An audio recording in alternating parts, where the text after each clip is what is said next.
the thing, Brian, and I mean this lovingly, you can't bullshit me. If we go into why you left Westlife. Irish boy band Westlife has announced that McFadden is quitting.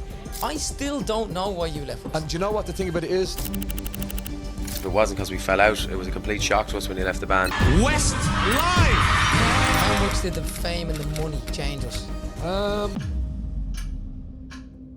20 years ago, 5 months and 1 day ago, my next guest walked out on Westlife. We had to protect ourselves. Will you ever change? No, why would I? I'm so annoyed. When did you and I lose that bond, do you think? For the first 3 years, the only people I could depend on was the 5 of us in that bubble. Well, it's the first time, in fairness, we've sat down and talked about it. And we decided to do it in front of everyone.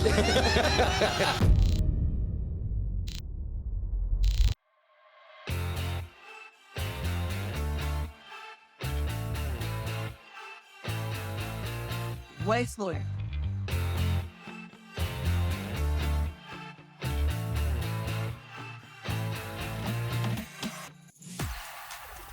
"20 years ago, 5 months and 1 day ago, my next guest walked out on Westlife." Hopefully now we're a lot older, wiser and mature enough to sit down and right the wrongs and clear the air. Brian McFadden is on the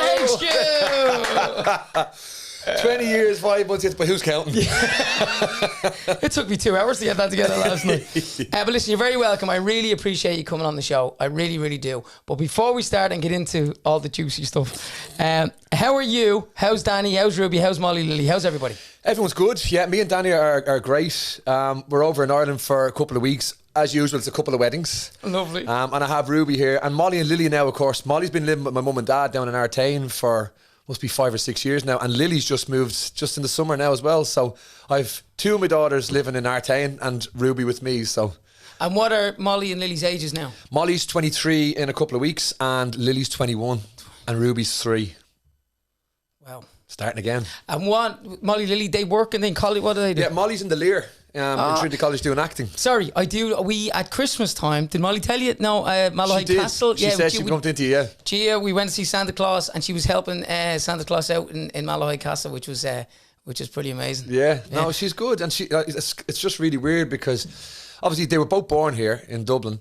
And then when they moved back with Kerry to the UK, they obviously, wherever they live, so they've lived in so many different places. They live down south. Yeah. And, you know, that kind of 8 to 9 period, they had this kind of a south, you know, an English London accent, you know. Then they moved up north to the Warrington area, and then they had proper northern accents. And now you talk to Molly, she's like, "How you da? What's the story? Did you have a nice flight? Yeah, lovely. Do you want a cup of tea?" It's just mad. But it's mad because they're like the age of just, they're women now. They're living their own lives. They're doing their own thing now. Well, here's a mad thing. Molly is nearly the same age as I was when I left Westlife. How weird is that? You left Westlife? No, really. Too soon. Too soon. I'm actually still in it. I just didn't realise. Just late. Right. Let's go back to where it all started for you. I'm Baldoyle, North Dublin. Yeah. You're Artane. Yeah. So what was childhood like? Childhood in Artane was deadly. And you know, I always talk about this now. And you look at the state of the world now and the way things are. And I feel sorry for Ruby, right? And I think about what her childhood is going to be like. You remember growing up in the 80s and 90s. It was, you know, coming home from school in the afternoon, first thing, out the door, playing football on the street. When did you know when to come home? When the street light came on, that's when you had to come straight home. And little exciting things like going to the cinema at the weekend or going down to Extravision to get a video. Do you remember all those little exciting things that we used to do? Do you remember the Extravision? You have your little card. You had to have your number. Yeah. And you get fined if you didn't bring it back on time. And then if you didn't have it rewound back to the start, that was another one. Yeah, you didn't rewind it. You get another fine. Or you were waiting for the latest one, like Terminator 2. Sorry, it's not in. They still didn't brought it back yet. And you're standing there waiting. I remember it wasn't Extravision. There was a place down in Artane around the corner. It was smaller than the studio. It had one wall here and a little wall here and a bloke here, and Rocky Ford come out. I'll never forget it. And me and my friend Eddie, we went down and there was 4 copies of it, and you know, you'd see them up behind. You're like, no! And we sat there for 2 hours waiting for someone to bring it back, and eventually he brought it back and we ran home and watched it. But kids today don't understand that excitement. They won't even watch ads anymore. They're straight in. So to me, I think back of growing up in Dublin, and you know, if I could get a time machine, I'd love to go back and relive it all over again. Well, what moment would you specifically love to live again in? Italia 90. Right, okay. Do you remember the excitement in Italia 90? I remember just the happiness everywhere. I remember when we beat Romania and my dad took us into O'Connell Street and we were sitting on the bonnet of my dad's car as he was driving along and everyone was there with their flags and there was just this huge high around the town.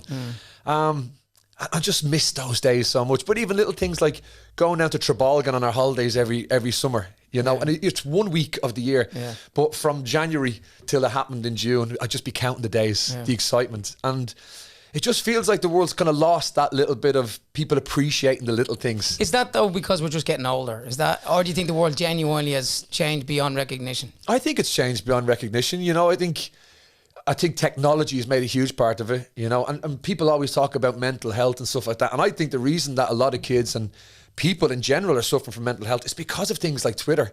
Yeah. You know, like I wake up in the morning and I use Twitter for my news, you know. I don't tweet, but I read it to see. And you just wake up in the morning, it's just like people are just talking about misery and bad things and I don't use people Twitter attacking at all each anymore. other. I don't I tweet. loved it for years. I loved it. Now it's really, you're right, it has become like a kind of news forum, so to speak. Yeah. I'll glance at it every so often. If something major happens in the world, on Twitter you'll always get kind of bird's eye view of somebody who's there. They might use it. But if you go back in the day when I actually liked it, you were always in Twitter spats. You were always, and you did love it, didn't you? It was great crack. Well, you know what it is, Nicky, because for so long, people would talk about us in the press, right? And we never had a voice. We never had a voice. It was always like, he's this, he's done that, blah, blah, blah. And all of a sudden, Twitter kind of gave us the power that a journalist had. Yeah. So if there was something in the, especially at the early days when I was in Australia, if somebody said something about me, I'd talk about it and I go, well, just so you know, that's not true. And it felt so satisfying to have that power in your hands. You know, it was like you'd taken the gloves. It pretty much was. It was like, you know, I was so used to just, for years and years, we took so many punches on the chin and never got to throw a punch back. Because what would you have to do? You'd have to go and find a journalist and do a story. It was like, we just didn't do that. Yeah. And if there was things every day, you know, after a while, there'd be 10 things said about you and you might reply to one. And after a while, you just get fed up and you just take it. Yeah. You know, so, that's my phone. I beg your pardon. No, go ahead. No, do you want to answer? No, it's Connor. Who? He just probably heard I was down in Malahide getting a coffee. I thought it was Shane or Keane or Marco. And what's going on here, lads? They don't have my number. I think you're the only one that has my number. Oh, funny. That's too expensive to text from Sligo. So with the Twitter stuff, what do you have a specific? What's your biggest one that people still talk about? People still go, remember Brian said that, or the biggest kind of. One you might regret, or there's loads I regret now because at the start as well, it wasn't as big as it is now, and it has become pretty much like this is the forum now for journalists and for any kind of an outlet to figure out what they want to talk about. They just use your tweets. They don't even interview anymore. They just go, I'll just say what you said in a tweet. So I've obviously, there's been times when I lived in Australia and there'd be stuff said at home about me, whether it be to do with one of my exes or one of my ex, and it would infuriate me all the time, and then I guess it just got to a stage where I was like, I've had enough of this. And I'd say something. When I look back now and go, probably a bit harsh. He probably could have, you know, I always said they should have some kind of a facility for Twitter where you have to blow into something on your phone and it checks your alcohol level. And if you're over a certain amount, you're not allowed to tweet. That would be a great invention. Yeah. No, I get that. Would that work? Yeah, you should go down that road. Yeah, absolutely. Well, no, I haven't tweeted in a long time. Now all I do is I post Instagram photos of the kids or me playing golf. Yeah, that's pretty much it. Yeah. But back then, you know, I guess I got a little excited of the fact that I could have a voice back. But I was very young then. That was not far off 15 years ago as well when that started. But no, listen, I'm older and wiser now, and it's great now because no one talks about me anymore anyway, so I don't have to talk back, which is great. Let's go back to Artane. Did you play for St. Martin's football? I played for Martin's, I played for Artane Beaumont, I played for Ellamount, and then in my later years I played for the Beachcomber. So you have form with leaving teams and no, it was dropped. The difference between leaving and getting kicked out. Were you good? What position did you play? I was always a number 9. I remember seeing Hugo Sanchez for Real Madrid, must have been in the late 80s. Kicks. He used to score a goal and then he'd do a flip. So when I was about 8 or 9 and I used to play for St. Martin's in the mini leagues and stuff, when I'd score a goal, I'd do a cartwheel. And I always wanted to be Hugo Sanchez. So you were doing the cartwheels before Robbie Keane was even doing cartwheels. He copied me. I had a little bit more form. Do you remember the goal you scored for Westlife? I only showed someone about 3 days ago. Is that on YouTube? It's on YouTube. Right, so what is it? So we'll get it checked here. Because I tried to find Brian McFadden goal. Okay, Brian McFadden goal. Let's see this goal. Because I was playing midfield. Yeah. someone hit a free kick over the top. You ran on. Yeah, the big centre half fell. You flicked it over the goalkeeper. Yeah. And you did a bicycle kick from 25 yards. It was okay, open goal. Okay. But to take that on, I thought you nudge. No, but everyone kind of goes, well, why didn't you just take it down? You got past the kid, why did you take it down? That wasn't you. So no, it wasn't that. It's because I was quite a big lad at the time. And I was running fast. And when I flicked it over, gravity just kept me dragging. Look, you go check this. Watch this, okay? So gravity just pulled me too far back. So the ball was behind me and I could see people running at me. So watch. So as I Your first touch is terrible, by the way. Oh, that's lovely. Here you go. Still got it, never lost it. Who's first to you? Nicky Byrne. Oh, no, it wasn't me. It wasn't. No, there he we is. are. Look. Look at him, come on. Like it was the World Cup final. Come on. I think that was to go 7-1 up or something. That was in the stadium in Malaysia. the National Stadium in Malaysia. What a great night. Now listen, we're comparing goals. Come on. Your goal in soccer road. Nicky You Byrne, joker. soccer road goal. This Have you got it? I enjoyed everything. Do you know what I loved about this the most? I missed the penalty in the one a couple of years before that. Yeah. I just, even though we won that year, And it Woody etched you. Harrelson, it stayed with me forever. Yeah. And I thought, right, calm down. If you get an opportunity, you take it. Here we go. And it's against England. It's in Old Trafford. I'm a Man United fan.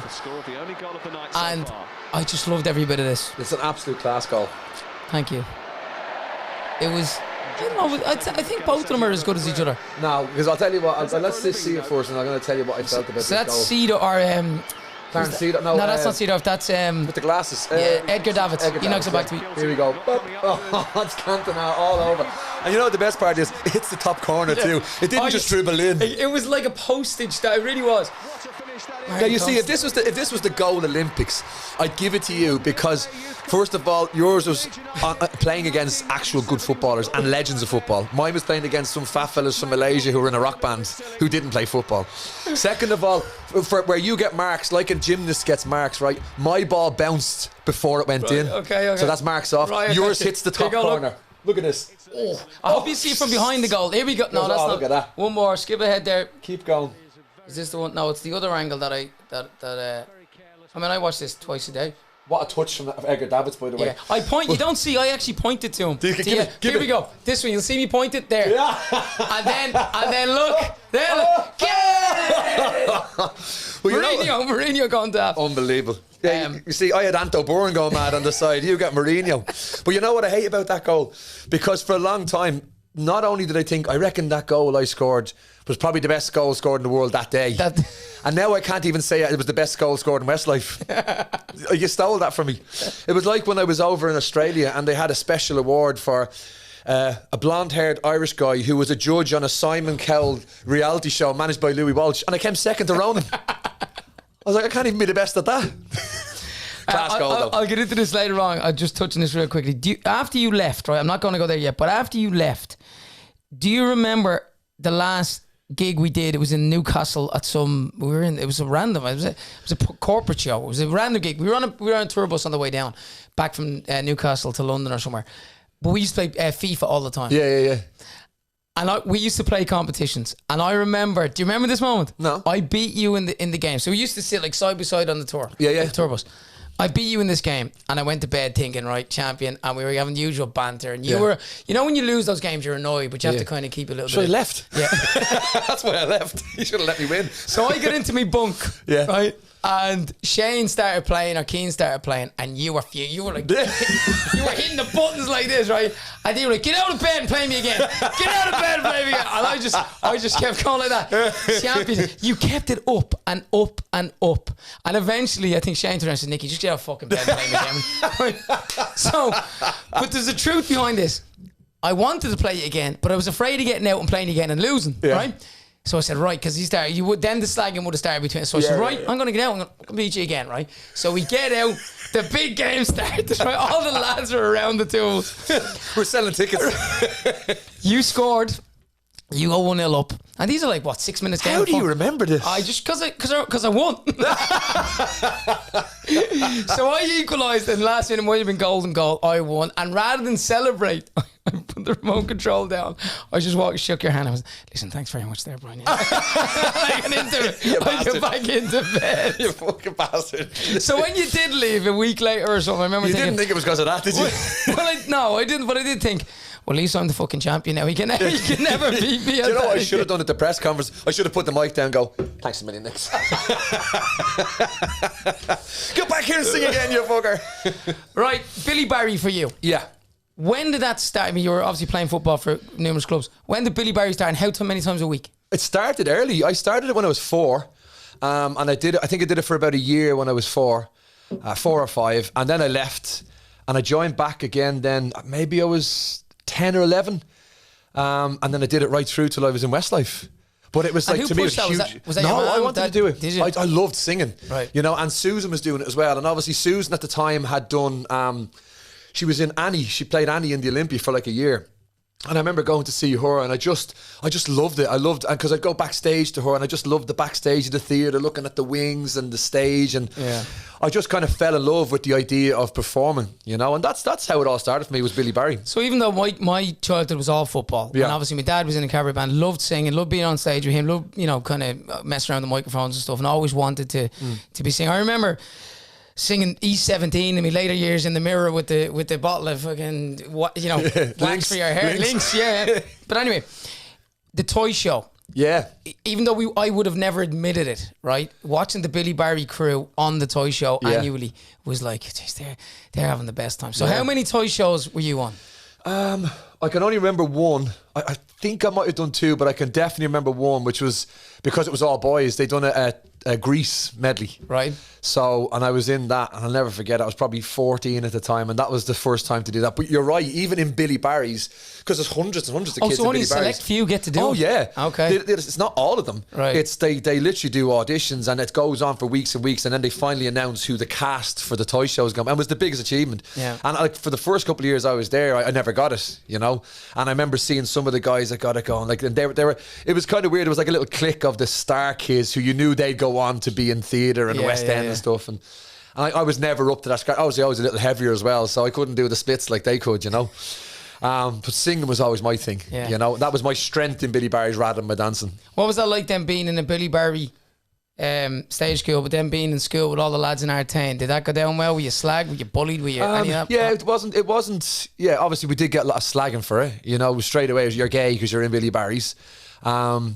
But to me, I didn't care because I did it twice a week, and the family and friends that I made in Billy Barry's were far more important to me than worrying about what a load of blokes I didn't care about in school thought. You know, I had no friends in school because I had nothing in common with guys in school. You know what I mean? I when I came up in school, all I wanted to do was go to Billy Barry's. I wanted to sing, I wanted to dance. That's what I wanted to do. I loved my football, but as well, the 2 schools I went to didn't have a football team, so even my football friends were in St. Martin's or in Ellamount, you know what I mean, or Artane Beaumont.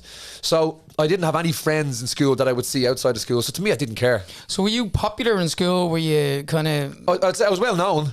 I don't know if you call me popular. No, I wouldn't have been popular, no. Definitely not. Where did your ability to... a one-liner, a quick retort, where did that come from? From school. From being slagged? Because I got so much stick in school. Yeah, we call you fat. I used to be called pineapple head because whenever I used to have my hair tight, you see the shape of my head, it actually goes straight up like that. That's why I always have long hair on the top to make my head look flat. When actually, if you shave my head, it goes straight up like that, like a cone head. Remember the cone heads? So I used to be called pineapple head, and grape ape. Remember grape ape, the cartoon? No. He had the head like that, and he was big. So I was called fatso and all that. But you know what? It was the same slags for years and years. So what I started to do, I think where I got my one line kind of sharpness from is, it's horrible now when I think about it. It was the only way. It was my only defense mechanism. What I do is, as soon as somebody come towards me, I would look at a flaw straight away. So before they'd even say anything to me, if I saw that a fella had big ears, I'd be ready to go with some joke about his ears, or if he had a big nose, or he had teeth, or he had bad hair. Would you or only whatever. do that if he's like you? Oh yeah. Yeah, okay. But the problem was, I'm ready for everybody. So I used to look at everyone. So my first reaction of everyone was always find a flaw in case they say something. Which is really weird, but I guess that's what helped me. That must have been very difficult when you met me, not being able to find anything to It was very, very tough. It was very tough. Well, you used to have dodgy teeth, but you got them sorted, you know. No, you know, it's a thing I look back on, and it's horrible that I had to do that, because I hate that I used to look at people like that, but that's the only way I could kind of have a defense mechanism, is be armed. Yeah. So if someone says something, if you're quicker than them to coming back, it just puts it back on them, and everyone else laughs at them, and then you move on. So it did stop after a while. Not many people slagged me for kind of 5th and 6th year. The slagging stopped in 5th and 6th year. Right. Were you in many fights in school? No. Got a few punches in the head, but no, I didn't fight. Is that how the shape of your head is? Well, maybe if I'd have got a few smacks in the back of the head, I might have shaped it the right way again, you know. I love your your dad particularly, but I love your mum and dad. How were they with you going? Your dad is so quiet, so you know. Do you think you get the sharpness from your mum? Your mum was always a bit feisty, wasn't she? My mum has a quick tongue. Let's just say, yeah, she's not afraid to speak her mind. I remember when Kerry became pregnant with Molly, and you told me first. And then that night, I was driving over to your house in Artane to pick something up, and I rang the doorbell, and your mum answered. And I think I was the only one who knew. I was the only one who knew. You were the news. first person to know, yeah. And I wasn't going to say anything. It wasn't my news to tell anybody, like the boys I'm talking about here. And your mum went to get you, which went, well, what do you think of his news? And I went, yeah, well, like, obviously, congratulations. And I'm thinking, if I'm being honest, we're about to take on America next year. And I'm thinking, it's been mad, but I'm not going to say. Anyway, I said, yeah, I'm delighted for him. She goes, well, I hope you are. I hope you're delighted for him. And I was like going, I don't even want to go into the house now. Well, my mum, like things that my mum used to do, like for example, that first year when Kerry was over at the house for Christmas, we did a big family photograph, and she made Kerry stand on the end. She said, just in case when you break up, I can cut you out of it. And the thing was, everyone laughed, but she wasn't joking. She wasn't joking. That's my mum. She's Good like, foresight though, hey? She's done it before as well. One of my cousins came into the house and she put on a bit of weight. And my mum goes, oh Jesus, you're pregnant. And she goes, no, I'm not. Right. So most people then would go, oh, mortified. She goes, oh, so you're just getting fat then. That's me, man. Like most people would go, oh, I can't believe I just said that. Mum goes, oh, you're just fat then. That's my man. Just like that. Doesn't care. So I can see where you got it from. That that ability to absolutely to go hard. Just to go at it. Right. So I before have to say about my dad though. I know we're going to cross over this again, but I have to tell you, the most upset person in the world the day I left Westlife was my dad. The day I told him, he was like, he nearly started crying. Yeah. Do you know why? Because he didn't get his 10 tickets to every night at the Point Depot anymore. Because every one of my tickets, we did 14 nights in the Point Depot, and my dad had 9 people with him every night from work. Because my dad worked for a pharmaceutical company. Yeah. So every chemist in Dublin, my dad's like, you're coming to see the boys, you're coming to see the... So he was like a host, like a concierge every night. He had 9 people, and he was devastated that was gone. But you know, and it's gone now, years and years ago. But I actually did feel sorry for your dad in those days. I genuinely did. Why didn't you give him tickets after I left? He never rang me. He never rang. But I bumped into him. I did bump into him one day. He was out walking. I was coming home and I was on 2FM. I was driving back on the Malahide Road, and I saw him out walking just near the garage on the left. Yeah. And I pulled in. I hadn't seen him in 100 years. I pulled in. I went, Brendan. And he looked at me. Nicky. He was like, it was a lovely moment. I could nearly feel emotion from him, you know. Yeah. And I asked about you, obviously asked about your sister and your mum and everybody, and lovely man. So I did feel sorry for him at that time. He was the most heartbroken, I think. We'll go back there in a minute. He wasn't the only one heartbroken, but anyway, the audition. Before the auditions, right, for Westlife. Yeah. You were in a band called Cartel. That's right, yeah. So with Tim and Dara. So who were the boys? Where are the boys? Do you know? Do you keep in touch? I believe. Well, the weird thing was just before we got into Westlife, I think Cartel was going to have to come to an end anyway, because Tim, his family were all Mormons, and they were moving. I think they were moving to Canada. Okay. So he was going with his family back to Canada. So I think the band was kind of going to be coming to an end, because basically what happened was, I was trying to get in touch with Louis Walsh to take up Cartel as a manager. And it was true. You remember Gary Kavanagh from Peter Mark? Yeah. So Gary used to cut my hair, and Gary said, I'll get you in touch with Louis. He says, you need to go and see Louis. So anyway, got his number, and I rang Louis. Remember, it used to be the landline. Yeah. And I rang up, and he's like, hey, yeah. Look, no interest in managing your band. I just want you to come and audition for my new band. And I was like, well, that's not kind of what I wanted to hear. And I was like, I'm happy in this band, blah, blah, blah. So then I went back and told the lads what you said. And they said, do it. He said, and then Tim told us his news. He was going back to Case. I'm going to Canada anyway. Okay. So the lad said, just go and do it. So that was when we went for that, because we didn't go for Westlife first. You remember it was a trad boy band, was it? Yeah. No, a guy who passed away recently, Noel Carty, put that together. Is he passed away? Is he? About a year, maybe 2 years ago. Wow. But he was putting a trad band together, and eventually was called Real. That's right. They supported us years later, I think. That's right. He wanted it to be sort of a cross between Boyzone and the Corrs. Yes. That was the kind of vibe with that Irish feel to it, which actually was quite a good idea. Yeah. Probably still would work. That's where I was going to ask you, that's where you heard about these auditions. Well, no, Louis then said, come down to this. But what everyone doesn't know is that Louis was doing it as a favour for Noel, and sneaky Louis was coming in, and he'll go, instead of me auditioning the whole of Dublin and Ireland, he says, I'll just go in and pick the few best ones and bring them back after. Yeah. So it was quite a sneaky one for Louis. It was. Yeah. So I remember you, but I'm going to ask you what you remember of me. What was your first impression? Well, I remember you were the only person I was talking to at that thing. Do you remember? Yeah. Because we ended up going out to Malahide that night. Your dad was singing. Yeah, but before that, you came over to me. So I'm standing on my own. Yeah. And many people are all turning. You came over, and I often wondered why, out of hundreds of lads, did you come over to me? Probably because of your vibe. I think everybody else was there, like they were auditioning to be in the Backstreet Boys. They were all wearing white vests and baggy pants and the whole lot. You included. Yeah, me included. Yeah. But I was still coming from a kind of a footballing background. And I guess when I looked at you, I kind of said, right, he's more, I guess you reminded me of me. You had the kind of same energy as me. Right. You weren't walking around, dancing and doing like, there's a Yeah. lot of people who were really trying hard. Yeah. And I guess when we started to talk, I was like, yeah, he's on our side of Dublin. He's similar vibe. Yeah.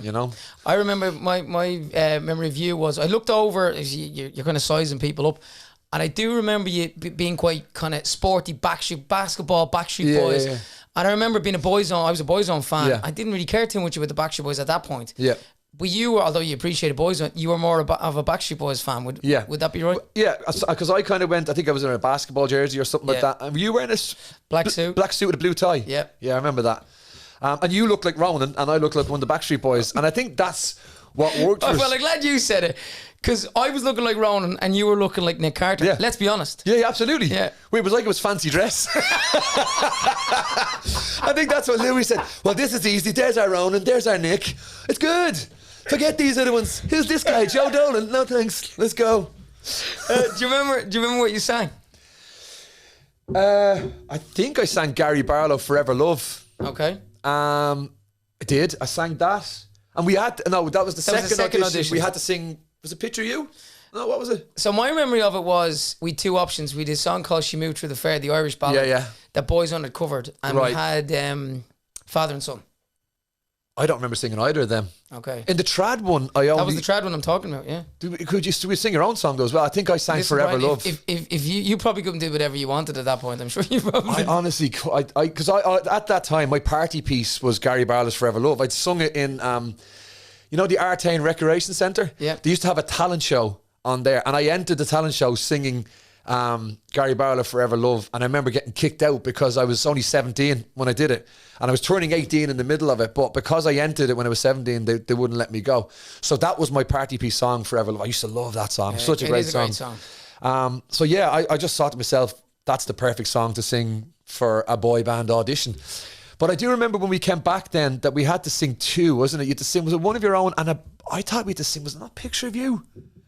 I can't remember. And then we had to dance. You remember that? You sang, then you went upstairs to the boys and they were all sitting around the thing. Yeah. Can you do harmonies? Do you remember? Yeah, but see, this was interesting because you were brilliant at harmonies. You could pick a harmony out. I'm sure you still can, even better now. That quickly. Yeah. That was my kind of. I would have to learn a harmony over and over Yeah. again to because as soon as I'd be getting in a situation where somebody else was singing melody or something, it would be throwing me. Yeah. So melody for me was easy, but harmonies were trickier. And I remember Louis, Reed and Keane really liking me and Shane and Mark really liking you. And I remember after in the second audition there was only probably about 20 lads. I sang They didn't words. even get through all the auditions. Remember, it was about 8 people had gone, and then he goes, "It's okay, we found our guy." Because I remember Thomas Spratt, who was a friend of mine. Do you remember Thomas? Yeah. Lovely guy and brilliant performer. And he'd done some stuff with Louis. He'd done, I think, a Pepsi commercial and stuff with Louis. And I think Louis had kind of almost promised him that he was going to get the gig. Okay. And I think the way it was almost made out was that, just come to the audition and we're doing the audition for the press, but you'll be thereabouts. And I'm not even sure if Thomas even got to sing. And I remember kind of the look on people's face. And remember Mark came over and said, "You two come over here." And you could see people, we haven't even got to sing yet. And it took me a second to realise they've got their guys. And I'm looking, it was me. I think it was only me and you left, was it? Just the two of us. They shortlisted us down to the final 5. No, we do were you know 2 what? and then 2. Do you remember the guy with the Battle of the surfer hair? Blondes. Do you remember the blondie Yes. fella with the big curly surfer hair? Yeah, I often wonder what these lads did now. He wasn't a bad singer. He was okay. Do you know what his name was? He looked amazing. Do you know what his name was? No. Jerome. Was it Jerome? I had this conversation recently with Gary Barlow sitting right here. They had a similar situation where when they were putting Take That together, they were basically building it around Gary. Yeah. And they had Mark and they had Howard and they had Jason. Jason, yeah. And they were looking for one more and they held auditions. And Nigel Martin Smith said to Gary the night before the show, I found a guy in Stoke. You're going to love him. And Gary thought, oh, brilliant, we'll see him tomorrow, thinking there's going to be hundreds. Yeah, and yeah, when yeah. they got there was only the guy from Stoke, which was Robbie, obviously, and there was one other guy. And they both auditioned. They both went. Everyone went with Robbie, obviously. Yeah. And I said to him, "Who's the other guy?"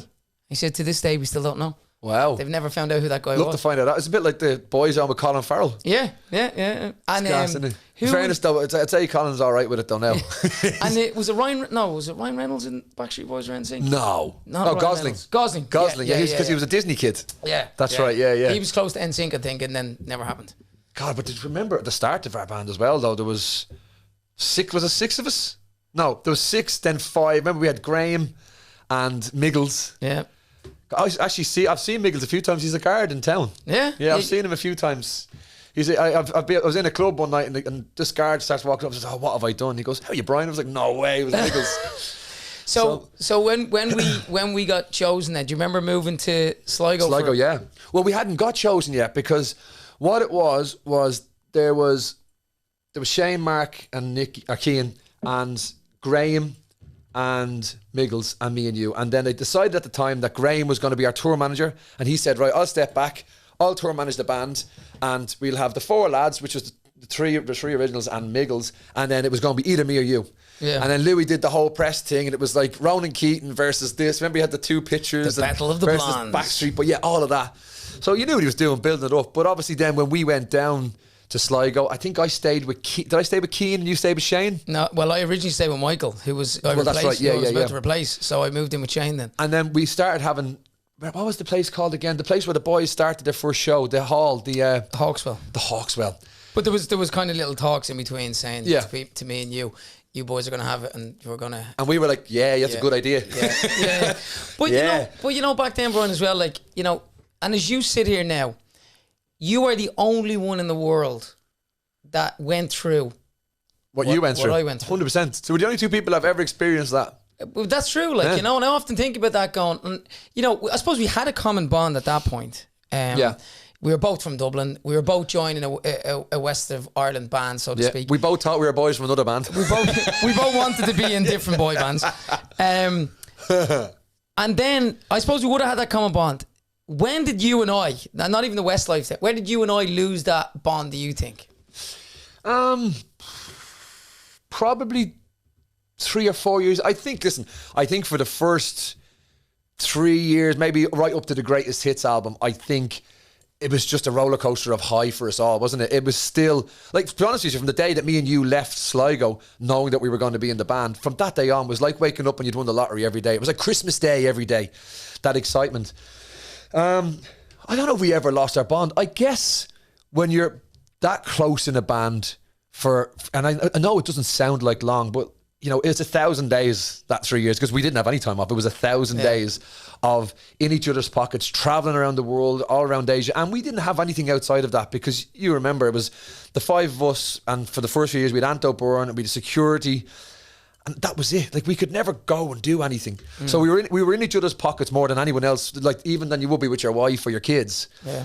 And I think, not that the bond broke, but I guess when we started to come home and started to build other relationships outside of the band, and then you start to depend on other people, I think that's probably when, you know, because as I say, for the first 3 years, the only people I could depend on was the 5 of us in that bubble. Yeah. That was it. It was just us. So I guess when I went back to Dublin and I started to kind of try and build friendships again, because I lost a lot of my friendships when we started the band, and as I'm sure you know the same. I've still got a lot of my old friends, but you know, you're at that stage of your life where you're 18, 19, the college years for most people, you know, and while everyone else was out kind of partying and drinking and meeting girls and stuff, we were, even though it was amazing, we were still on a plane, in a hotel, on a stage, just the 5 of us in a bubble. So I guess that we missed that. So I tried to rebuild a lot of those friendships and relationships when I came back. And I guess that's then when I started to probably depend more on some of the friends around me than my friends in the band. I reckon that's probably when, I wouldn't say the bond broke, but you know, for me, obviously, I was relying a lot more on other people then than just the people in the band. You touched on something there when we left Sligo, and you're right. I think from the day we left Sligo, and our lives changed unimaginably. Yeah. Forever. fame comes, you know, even though it was on a very small scale at the beginning. Yeah. Then it goes really But big. it was Then it goes global. instant though, wasn't it? It was instant. It was. And I think that's the weird thing about this, because we knew that's why leaving Sligo, knowing we got in this band, was so different than anything else anyone's ever done, because, you know, people get in bands all the time, people do things, but we knew with the setup with Louis Walsh that it was going to be supporting Boyzone, smash shit. We knew that whoever got in this band, this was going to be big, one way or the other. It was almost a guarantee in our head, because we knew the people behind it. Yeah. So I don't think many people would have that. Literally from the day we got it, was like poof, straight away. Do you think, for you, for all of us, but I'm asking you, how much did the fame and the money change us? It's hard to tell, because, like, you have to remember, we were only, I was 18 when we started. I was 19. Yeah. Yeah, so we were already in a phase of changing, so it's very hard to say what we would have been like. You don't forget, you had that as well. You were playing for Leeds United. You had the aspirations of being a professional footballer, so you'd already had that start, and you must have already had a little bit of a change in your life before you even done the band. It's very hard to tell.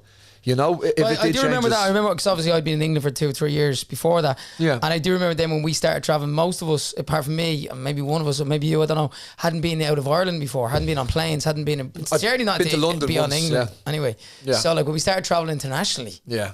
it's like, we're seeing the world. Yeah. Those first few years were absolutely crazy. Even going to London was crazy. Yeah. You remember that first time we were staying in the La Reserve? Was the La Reserve the back of Chelsea's ground? Yeah. That's still, I think that's still there. It's still there, yeah. It is. Do you remember breaking the one of us broke the wardrobe door wrestling? Do you remember that, fighting? I remember lots of things from that hotel. I remember getting in trouble because I was up. Remember on I remember this. Remember late at night the go-kart. Before scooters were scooters. They were called go-peds. It was me and you, and the police came over. Yeah, the go-ped. It was middle of the night, and it meant the old days you'd sit and put the TV on. When all the programs were over, they used to have the infomercials on. The go-ped. And I was like, happy days. Picked up the phone, credit card number. Next day, Anto Burns going, what is that? And I was scooting around, and I got murder over that because no one knew what it was. Because I was on the path with it. It was like the scooters you see nowadays. Everyone has. Yeah. It was a petrol, but it was like powered, and it was like jumping on a lawnmower, except going 60 kilometers down the road. But no one knew what the law was, so the cops didn't even know. They were trying to do me for going on the path, but they're like, it's basically a skateboard with an engine on it, so they didn't know what to do. Oh, that fun times. Good crack. There was then the Smash Hits Roadshow. Do you remember that? That was one really so much fun. And supporting Boyzone and hanging out with all the other bands and all of those Smash moments. Hits, that's, do you know what I always say? I was thinking about the likes of Ed Sheeran and not Taylor Swift, but Ed Sheeran, Lewis Capaldi, the guys that are kind of the big superstars now that I do know. I just feel so sorry for them that they never got to live in the era we did. You know those Smash Hits where all the bands hang out together. You know, the SMTV mornings, like all that. There was great kind of camaraderie. That's the word I can't say. You can say it. There was great camaraderie between all the bands. And I look at us there, Brian. Look. Wow. You wearing lipstick? Somebody must have gave me a kiss. Wow. You're so young. Look at that. He hasn't changed a bit though, has he? Yeah. He's the only one that has the same haircut from day one. Yeah. God, we were young. I reckon that's the very start. He's still got the same haircut. We've had every haircut in the world. Have you ever shaved your head? No. And you know what? And I want to tell people this story. I was talking about it the other day. I was saying it to Keith Duffy about why Mark shaved his head. Because we used to get up at 5 a.m. with Ben Mohappy. And we used to have to draw out straws to see who'd get up, because if we were starting work at 6 a.m, well then someone had to get up at 4:45 to be first in the chair to get their hair done. And Mark shaved his head so that he'd automatically be last because he'd have to get his hair done. That was Mark Feedy. That's clever. I know, but wow. And he does look good with a shaved head. He does, but I just couldn't believe it. Was like, that's how far he was willing to shave his head for an extra hour in bed every morning. Show up some of the pictures there, if you don't mind. Just whoa. Now you turned into what I was like at the start. Nick Carter there, look. I'm going to say so that's, young. I'm guessing that's Bravo magazine, Germany. Oh, or definitely. something like that. Yeah, definitely. But when you see these pictures, Brian, what memories does it throw up? The Doots. Remember that cat? Remember the Doots? So Doots was a word. It was a Sligo word that the lads would call. Yeah. Like an idiot. The word idiot. An idiot, was like yeah. Doots. A ginna. And you went out and got that the Doots. The Doots. Never more fitting to the fellow wearing it, by the way. But, but I loved that Man United woolly hat. That was actually Georgina's. She bought that. Is that Man United? Yeah, and it was. I wore it and I lost it in Asia somewhere or something. But I mean, look at us there. Wow. My teeth were white there as well. Look. I wish my teeth had started to grow behind the front ones, and I look back and go, when did that start? When did my teeth start to... Oh, no. You're opening bottle tops. No. This is where, Barry Knight, Ronan's security, was Yeah. Boys on Security. Yeah. When we started doing this whole wool look, remember you used to have, his wool look. He started calling me Val Doonigan. Remember that. And still to this day, he's like, Val? Yeah. Every time I see him, he calls me Val Doonigan. Those woolly jumpers were so warm on stage. That was the Swear It Again campaign. Was it? Yeah, because remember all this, and then we had those. We did 2 videos for Swear It Again. We did one in the place they shot James Bond. Is that the big Elstree. Elstree. Yeah, studios. In a big old place, and I don't know what happened. The video, we just looked awful. We ended up having to reshoot it, Yeah. and we ended up with the black leather. But you remember, I was wearing this big, horrible, looked like a 70s velour kind of Overcoat thing. Oh, it was horrendous. And the hairs were all, I don't know what they were doing. And then we got that, what was his name? Phil, the brilliant I remember. choreographer, the director. Lovely guy. Yeah, he came out. We did that great video then in the cinema. It was just simple, and I think that really worked. Great then. song though. Great. How many song. videos did we do? I did a video in America. Do you remember they tried to make us into the Backstreet Boys? If I swear it again. We had Tim Allen's Cadillac. That's Do right. you remember? We yeah, rented Tim Cadillac's big, and we had all these Was it girls dancing. Nigel Dick? Is that his name? That Britney Baby One More Time shot? Yes, that video? Nigel Dick. Yeah. Because he actually ended up then shooting Real to Me. You're so Yeah. Back when we paid £250,000 for a video. Yeah, it was mental. And I remember even when we were doing that, NSYNC were kind of at their peak in the States. That's they were, right. They were spending $1 million on a video. Do you remember when because we were over when we were doing that video, we were doing the press and radio for Swear It Again, and at the time, No Strings Attached was coming out, and I remember them talking about it. That the people used to do pre-sales for CDs where you go in and you put a $5 down and you get it, and they done 4 million pre-sales the week before the album. So Crazy. people went in and bought a receipt for the thing, 4 million people, which was just unheard of. But I interviewed Joey, and we interviewed all on their career as well. I was amazed they didn't tour outside of America. And NSYNC never did? Never did. Really? So they did a lot of promotion in Germany. They broke out of Germany, like the Backstreet Famous Boys Backstreets, did. yeah. But their success when it happened in America, a bit like Elvis Presley back in the day. Yeah, why they would you? never left the States. Never. And ever. was that their call, or was that like Lou Pearlman's, or was that the he was saying Jive? it was more. I think I have to remember now, but I think he was saying it was more Jive? the label and stuff like that. Yeah. But their income was so huge in the States. Yeah. But they spent so big. But they never. You see, toured that's the anywhere thing else. is, like, imagine how expensive. Like, they were massive in America, but they weren't. They were big in the UK, but they weren't. If they were to bring that, because you saw how big that tour was in America, how big the show was. If they were to bring that to the UK to do 2 or 3 shows, it probably wouldn't work out financially. Yeah. You can understand that. You see the size of the shows they do in America and how big America is. Yeah. Like, you think about the tour, like our first UK tour, how many shows? They had 38 arenas in the UK. Yeah, it was first time. And that was in the UK. That was before we went around the rest of the world. That was Asia, crazy. Europe, That was South insane, Africa. Do you remember my favourite time of touring with Westlife was because we'd spent so much time abroad and away from our family and friends and not having that life in Ireland, was we'd done 14 nights in Point, followed by 13 nights in Belfast. So we spent nearly a month and a half, 6 weeks at home. And every night, we used to have the cars lined up at the back. We'd run off stage, into our robes, into our cars, and home. And before people would even leave the arena, we'd be sitting back in our houses. But see, Brian, this is. I wanted to ask you about Simon Cowell and stuff. Maybe we'll go to him in a minute. Yeah. But this is what you speak about it so eloquently. You're smiling as you're talking about it. The memories of those early days for me as well are very similar. Yeah. We started driving BMWs. Then we bought Ferraris. We bought 3 Ferraris in one day. Yeah. Do you remember that? But see, Idiots. I remember you were quite impulsive. Would that be a fair? That's bang on. Is that a fair comment? I think that's about right, yeah. I remember. But I didn't think twice about you asked to do this. I was like, yeah. So myself and Shane deliberated over buying Ferraris for a long time. We all had them on our walls as kids. Yeah, of course. You were a pop star. All your dreams were coming true. You mentioned it earlier about winning the lottery type feeling. And then we were gonna go for it. We were doing budgets. We were like, this will come in, then we'll do that. And I remember the day that our accountant, when we rang him and said, we want to push the button on this. We've been out at Egham Ferrari in London. We've spoken to the guy. Nicky wants the 355. Shane wants the 560 Marino. These are beautiful. They have them there. And we're going to go and do it. And we went out. And that morning, this is a true story, Brian. I know. That morning, right? By the way, I wanted a red one, you know that. Oh, did you? I wanted a red 360. But you didn't have to. Oh, they didn't have That one, so I'll take the yellow one. So that morning we come down for breakfast, and me and Brian, or me and Shane are about to go, and you came down and went, "Where's off the lads?" And we were like, remember we were talking, we're going to go for this now. We're going to push the button. You're going to get them? Yeah.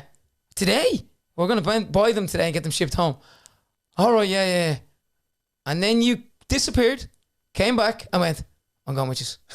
I'm like, "Oh, cool, yeah, you're going to love them." We get into the garage. We intro you to the guy we've been dealing with for fucking a year. And then you go, "What have you got? What's Nicky getting? That one. What's Shay? I'll have that. Was that yellow one?" "Yeah, that's mine." Well, no, I wanted a red one. That is you in a nutshell. Oh, of course it is. I wanted the red one though, but didn't have one in red. So you said, if you have one in yellow, it'll do. No, but you're focusing on the wrong thing. Look how much we prepared for that. And look at you going in the door going, "Yeah, if they can do it, I want it to." Listen, you did the same with the house. No, but hang on. I could have Delgany. I know I did. I did with all my houses. I remember getting a mortgage. I did it with the wives too, but I had 3 Ferraris, 3 houses and 3 wives. I'm not much of a planner, Nicky. Oh my God. But you know what? That's me, Nicky. It's always been me. And the way I see it, and I think about my life, I go, look, so you sat back and you deliberated for 2-3 weeks about buying a Ferrari, right? I woke up and said, "I want a Ferrari." I could have died the next day and I never would have had the Ferrari. I could be dead tomorrow. You know, you've got to live life for today. Oh, look, I understand about people. You got to think about tomorrow and you got to plan, especially for your children. Look, I've got life insurance. I've got all the protections for my children if anything happens to me tomorrow. But listen, I lost one of my best friends this year and he was only a couple of years older than me. And it just shows you how quick your life can be gone like that. I've always lived like that. You just have to live in the moment. You have to enjoy it because it can be taken away from you like that. Look at COVID. Look what it did to the world. And you never know when that's going to happen again. So yes, I understand people planning and having provisions for themselves, but you've got to live life in the moment. Do you do things the right way and do I do it the wrong way? No, not at all. I do the way things are right for me because I just want to enjoy life in the moment, enjoy every second that I have. You're right to do it the way you do it. There's no right and no wrong. That's just my thing. Will you ever change? No. No. Never change. Why would I? No, I'm not asking you to. I'm just wondering. No, I'd never change. You know, and listen, I haven't always got it right. You know, I can look back through the years and look at the Westlife thing. It was probably way too early for me to leave. But at the time, my headspace with everything that was going on at home and having 2 kids and being away, at the time I was like, no, I need to step away from this. Years later I look back and go, probably could have done another tour. Maybe if it had time off I might have felt a bit different and my mind would have changed. But you know, that's me. It's in that space and time, and it can be very selfish, by the way, because I don't think about other people when I make those decisions. But that's just how my head has always been. As you said, I'm very impulsive. And at the time, my head felt swamped, and I felt like the only way that I could get that swamped feeling away was by stepping back and just taking a look at my life and starting again, basically. And that's always going to be me. It's in everything I do. So you mentioned there about when I first. Do you remember what you said to me when I first texted you to come on this show? Yes. What was your answer? A laughy face. Yeah, and then the next part you said. First question. Oh, the first question is, why the fuck do you leave Westlife? I just thought to myself, I kind of had a feeling you were doing a podcast and it was going to be a TV show and this vibe. And I actually said, wouldn't it be gas if he brought me on and just asked that question? Because I'm sure, you know, I've talked about it a million times, but it's one of those things as well. But here's the thing, Brian, and I mean this lovingly, you can't bullshit me. I know that because you were there. You can bullshit however you want through the interviews. Yeah. But if we go into why you left Westlife, yeah, I still don't know why you left Westlife. And do you know what the thing about it is, Nick? I look back now, and so for the last 20 years, go on. Hang on. Why did you leave Westlife? Right now? No, you didn't. No, that's what I'm going to say to you. My idea of why I left has changed every couple of years over the last 20 years. The more I think back to it, and I try to put myself back in the headspace I was at the time, different things start to come into my head why it was. Obviously, number one was I had 2 children, obviously, and we were spending a lot of time. And I do remember the day that it kind of got on top of me was we were in Steve Mac's studio. I can't remember what was going on. And Jake Duncan was our tour manager at the time. And he came in and he handed us, remember the old days, you used to get your calendar in A4 pages. I used to scare the life out of you. You're like, oh no, this is next year already. That's what he did. He handed us that. And I remember, and I'd already kind of hinted it to you that I was unhappy. Remember, I'd said it to me? Yeah, I said it to you. I don't think any of you thought it was serious because we had a little thing at the Meteor Awards, remember? Yeah, well, I mean, I remember that. I Yeah. don't remember you saying anything before that, though. I'd actually said it to Dave last, God rest his soul, and I said it to Mark. I remember having a conversation, but again, people were just thought it's McFadden, you know, as usual. But how far in advance was This that? is like a week before. This is just before the Meteor Awards. Okay. But then we were in the studio and Jake handed us the A4 thing and I went like that and it was just like, I was kind of looking like there's literally nowhere there where we're going to be able to go home and just be at home, just kind of switch off and just take account of what's going on. You know what I mean? And I was looking going, wow, and it just didn't stop. And it really got on top of me. Well, not that I'm, you know, we're not going to call each other out on different things here. I don't think it'd be right to. But we did have Christmas off that year. Like, what you say? There you go. Now sound like Roy We had Keane. It's your job. What more do you want? Exactly. And I realised then that my job was going to be that. But like, obviously you saw what happened then when I did go home. You know, I ended up breaking up with Kerry. So there was a lot more going on behind the scenes than just my Westlife. But you never told us that now. I never did. Well, I didn't know what was going on myself. I had to figure it out myself. You know. You did say earlier on as well, though. We were the bubble, the best friends. We became. Yeah. You know, we hated the sight of each other every other day as well. That happens. Yeah. But like nobody knew that you and Kerry, you know, were madly in love as far as we were concerned, and two beautiful daughters and so on and so forth. So like that wasn't. But the that's thing for what I'm us. trying to say is that, you know, that's why I was trying to explain about depending on other people then. So I wasn't having any conversations about my outside life with you guys. It was just we were coming and working and then going away and doing our own thing. We'd all kind of started to, you could see it with everyone, even the boys from Sligo had started to build their friendships again with Briggy and, you know, all these kind of people then started to come a lot more into our life because I think we all needed that. But look, look, at the end of the day, Nick, it is what it is now. I look back and I go, someone actually asked me quite recently, if I could go back, would I change my decision? And I wouldn't, because if I go back, I'd still be in the same headspace I was 20 years ago. Yeah. If I was in the headspace I was in now, I'd say no, I'd have tried to work it out some other way. Yeah. But going Is back that now... maturity? What's that? Yeah, I was very immature. You know, I was always the most immature in the band. And as you said, I was impulsive. If you had been in the same headspace as I was, and Shane, you probably would have went away and said, right, sat down, maybe Georgina, and said, right, I need to work out a way now to make what's going on at home and this all work together. But I didn't do that. Obviously, my impulse just said, it's got to be one or the other. You know what I mean? It's mad when you think about it because, and I've said these in interviews as well. Can I just say, by the way, if anyone thinks that there was... I didn't leave the band having any problem with any person. No. I know afterwards people were annoyed because I obviously I put your careers in jeopardy as well because nobody knew what was going to happen after that, and I didn't take your futures into consideration, that I was just dropping that bomb.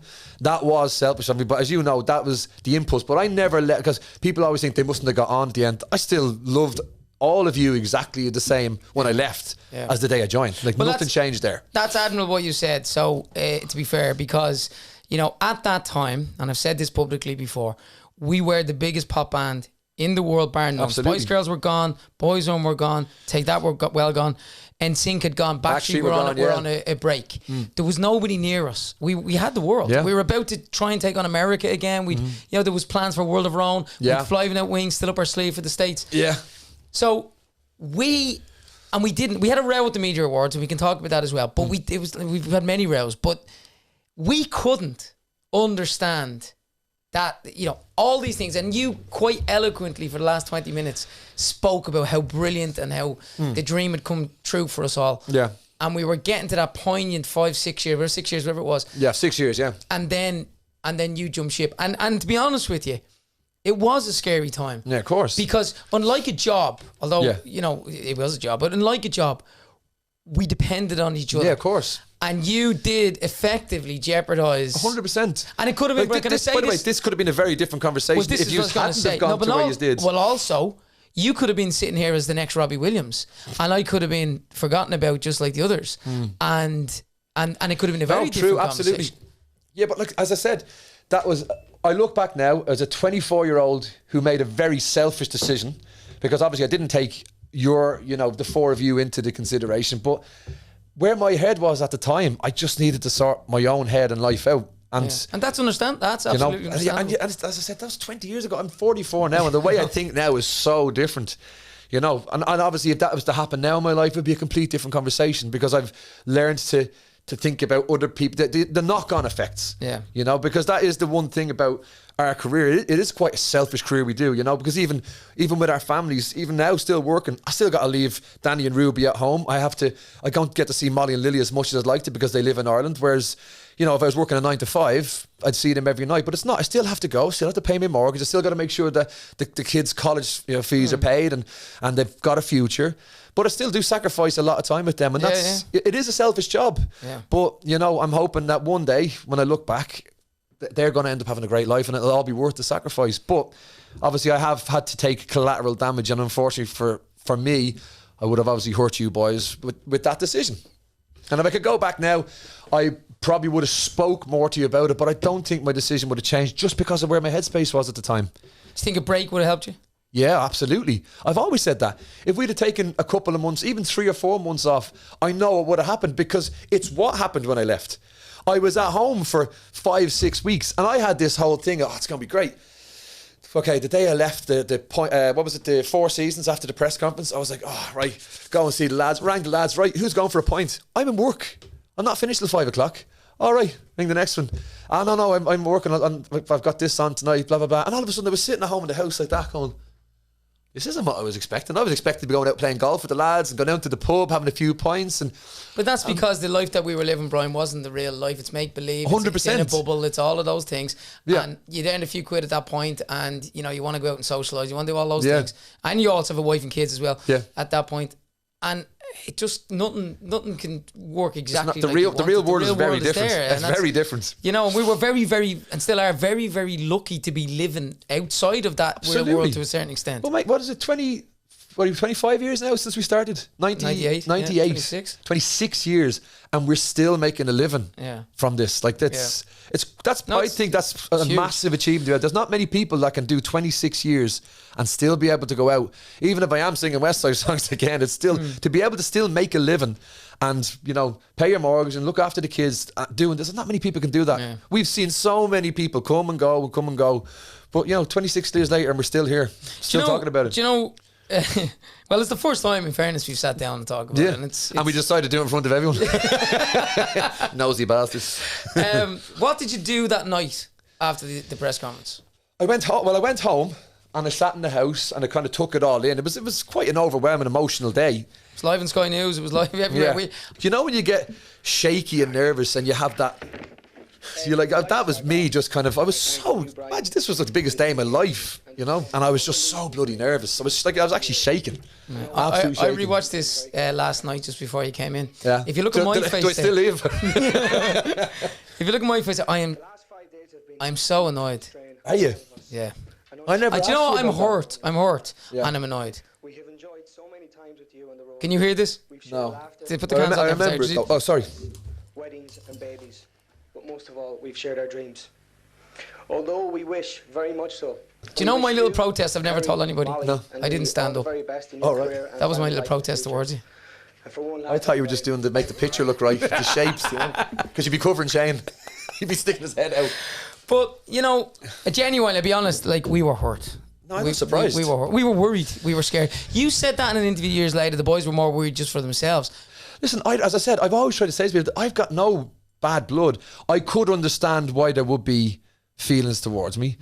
But I think now, look, it's been 20 years. And by the way, the 6 years I was in Westlife were the greatest 6 years of my life. Yeah. And that's the only sad thing is that I think back at them, as you saw today, anything we talk about from those years, I have a smile on my face. It was just epic. And I would hate to think, you know, the day I died, that was tainted by us not being able to get on 20 years later, you know, when it's worked out for everybody. You know, I'm the happiest I've ever been in my life. I've got a beautiful family. I'm still working, still doing gigs, but I'm doing it on my own steam, so I can still have number one priority is home and family life, and then I go and do the gigs to pay the bills. You know what I mean? And you boys went on to be bigger than we ever even were for those 6 years, so it worked out for everybody in the end. And I'd love if we could leave it like that at the end of our life and go, could we not have a pint over that now and just celebrate how great it was? I think we can. I mean, I think me and you can, yeah. No, I think we all can. I mean, we did in LA. That's, although it feels like a long time. That's a long time ago. That wasn't long after I left, because I think that's when were you coming back to do, no, you were doing the photo shoot for Allow Us to Be Frank, was it? No, it was after that. Was it? It was way after that, yeah, but I can't remember, because Allow Us to Be Frank was the year you left. Oh, right. Well, then it must have been your first album back after that then. Was you doing a break after Frank? No, we did You Raise Me Up the following year. That went It was after that again. It was after that. So it it's must have been years. about 2009. I think that's when I lived in LA. Look, it doesn't matter. Yeah. You know, and as I said, I don't think it's... As I tried to explain to people as well, is people are, do you not speak to each other? I'm like, but it's not like that. I said, you have to understand. It's like, it's a bit like going to college. But can I just, on that, right? Yeah. And I've heard you say that, and I remember Ronan used to say that about boys on too, school or college friends, and it's not wrong, it's true. Yeah. It's a bit more than that, as we know, because we lived in each other's pockets for a long time. Yeah. But from our perspective, okay, we had to protect ourselves. Of course. We'd been burned. We'd been, effectively our career facing the end of it, staring on the barrel of a gun, effectively, right? We did an album called Allow Us to Be Frank, and by Westlife terms, okay, it was a swing album, it wasn't a pop album. It didn't perform like the way all of our Westlife albums of course. had. So you left in March 04. Allow Us to Be Frank came out in October 04. Yeah. Then we did a tour, and at that point, I thought Westlife was about to end. And I went to New York and I did an acting course in New York Film Academy, and I was mentally preparing for the end. For the future, right? yeah. You went off and had a number one single with Real to Me, and then different thing happened in your personal life and things changed for you. Yeah.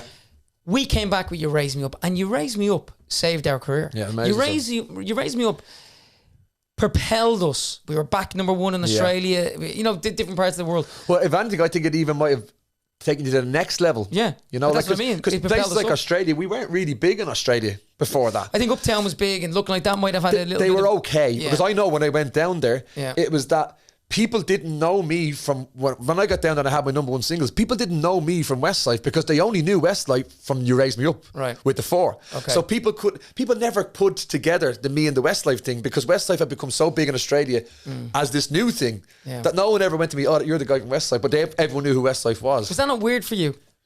No, not at all. It was. I looked at it and I was kind of thinking. I was really happy. I was really happy that you boys were back to where you should be. But I also was seeing this is the next thing. We always talked about, because I believe in my days in Westlife and the songs we done. Right, we'd Uptown Girl, right, which was a cover and it was for a comic relief. I always felt that we never had the song that other acts had, which is like their legacy song, like Back for Good, Take That. I wanted Fly Me No Wings. Yeah, but it wasn't though. It's still not. It's I still think to this day it's one of the greatest songs ever written. I still sing it every gig I do. But it doesn't have the same impact. It's like Back for Good. People love that. Even know Take That. I'm not defending. Well, I am, I suppose. Where are you talking about? Where?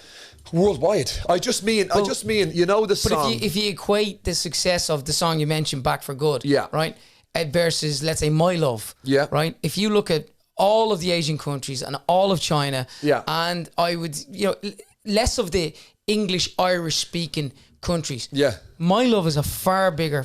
No, I understand that, but it's not about the success with the fans and stuff. I mean, it's like radio hits and stuff. People would know Back for Good who wouldn't even know Take That. You know what I'm saying? Yeah. And I think You Raise Me Up then was the first time that I saw a Westlife song went, this is bigger than Global. the band. Right. This is bigger than the I band. understand, Like people, so even when I walk down the street in places, people go, oh, there's where You Raise Me Up. Wasn't in it for that. And anytime I do a gig, people are going, can you sing You Raise Me Up? I was like, I wasn't in the band for that song. I can't sing that one. But like that to me was the Do first you song. ever sing any songs that you weren't in the band for us? No. Oh, I did actually. I had to do this wedding in Asia, Right. and the bride wanted me to sing. Shane had a song. Is it the Beautiful and White? That's the one. Right. And It was actually written for Westlife, and Was it? Shane demoed it. Right. And we didn't go with it, and then when Westlife split up, the demo was leaked. Right. Became big for Shane, and now we've embraced you it brought and it we in. do it ourselves. That's the only one because the bride really wanted it for her first dance, and I was like, I couldn't say no. So I was like, yeah, it's a nice song. Yeah. But no, there's no other ones. But it's really weird now. Is there a that- song that you wish you were a part of? You Raise Me Up? Oh no. You Raise Me Up. Yes and no.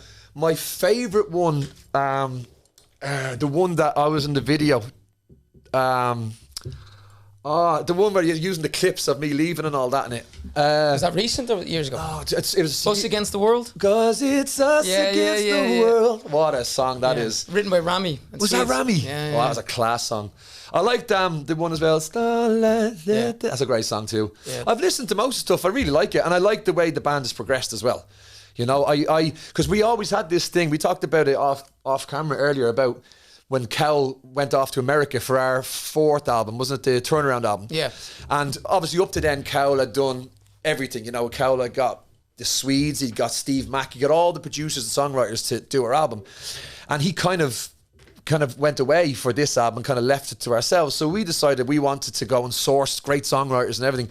And I think the album that we made was I was so proud of it. You know, On My Shoulder, we were just talking about Great it. song. Obvious was a great song. There was so many great songs in that album. And then, you know, a year after us doing that and we'd finished the album and then Cowell comes back and he's like, right, I want to have a listen to this album.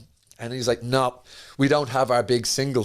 And I'll never forget the day. And we're all sitting there and he turns around and he goes, but don't worry, I've saved it. And he turned around and pressed play and on comes Barry Manilow Mandy. And I just remember sinking in the chair going, oh my God. We just created something that we were so proud of. And our one thing was we wanted to try and do one album that we didn't have a cover on.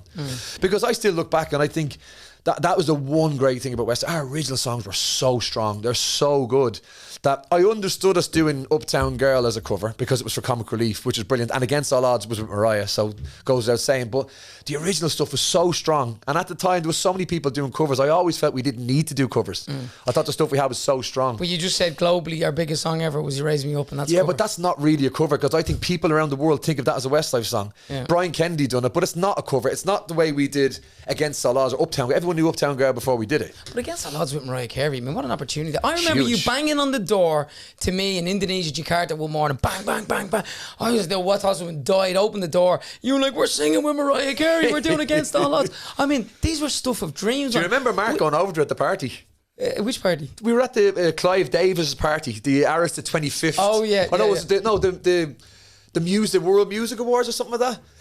Do you remember we went down to Traffic in the Yes, Beverly Centre and we needed outfits and we went down, we put the company credit It card was a behind. pre-Grammy party, is Yeah. Clive Davis. Yeah. And I was wearing a onesie, a sleeveless onesie with a jacket over it. And we were all kitted from head to toe. And that was the night when we were in the party and NSYNC were there, Mariah Carey, Whitney Houston, all these people were at it. And I think that was the night Louis went over and started a conversation. But I think somebody said to Mark, go and ask Mariah to sing this. And he But goes, again, okay. ties into everything, Brian. Like, you banged on my door that day. Within 2 days, we were back on a plane to Capri to record Against All Odds at the top of a mountain in the studio. We were eating oysters with Mariah Carey, right? And then we went and shot the video walking Same through the day. streets of Capri. The same. That was mad. A year before that, Brian, you were in Artane playing for St. Martin's. And that was crazy. And I know I was just come back. I was in Baldoyle. I think that was the first.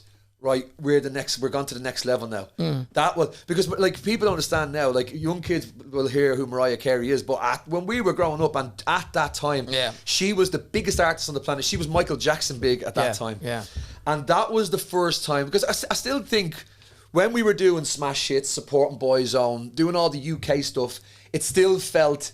Everybody's doing this in the UK. We still felt part of the UK clique, but that Mariah duet. That was global. international. All of a sudden, that was the next level. And it was, as you said, the whole thing happened. We recorded the song, shot the video, and did all the press and promotion for it in one day. Yeah. We never went to bed. We arrived in the morning, and 24 hours later, we were back on the boat. Yeah. It was just the most insane 24. And I think we just spent the whole time just pinching each other, going, "Is this happening? Is this actually happening?" Do you remember the single sleeve cover? Have you got any water left? Yeah. Grab some there. I thought I was going to be getting a pint of Guinness when I got here, but I guess Yeah, that's we not have to go to the bar in a minute. Do you remember the single sleeve for Against All Odds? Is it the one I'm looking at our boobs? Thanks, mate. Oh, man. They had to paint your eyes in. Look, in fairness though, like they were there. It was like you're standing next to Mariah Carey. Our whoppers are out. I was going to have a look. But like, why did they use that shot? Like, of all the shots of the video, they had to get the one. Do you know what? I actually think it was probably more of a story from the record label to put out there than anything else. What was your memories of Simon Cowell? Like, do you still see him? No. He's a bit of a weird character. Like, he's a nice guy. I've always liked Simon, but he's just like, people don't realize that he is exactly the same in real life as he is on TV. Everything's a little act, isn't it? Yeah. Guys.